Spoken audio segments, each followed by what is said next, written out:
এটি ঢাকা গাবতলী আমিন বাজার।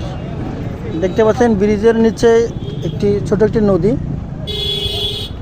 এই নদীতে লাশ পাওয়া গিয়েছে এবং এই মামলার যে আসামি, সে আসামির স্বীকারোক্তি অনুযায়ী পুলিশ এই লাশ শনাক্ত করার জন্য ওই আসামিকে এখানে নিয়ে আসতে। দেখতে পাচ্ছেন যে পুলিশ দাঁড়িয়ে আছে, এখানে পুলিশের গাড়ি, পুলিশ দাঁড়িয়ে আছে অলরেডি। এখানে ডুবুরি, এই দেখেন এই যে পানি যে বুড়বুড়ি ছাড়তেছে, যে ডুবুরি,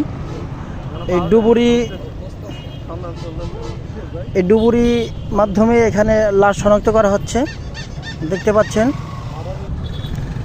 দেখতে পাচ্ছেন ডুবুরির মাধ্যমে এখানে লাশ শনাক্ত করা হচ্ছে। কিছুদিন আগে একজন লোককে হত্যা করে এখানে লাশটি ফেলে রাখা হয়েছিল, এমনই মনে হচ্ছে।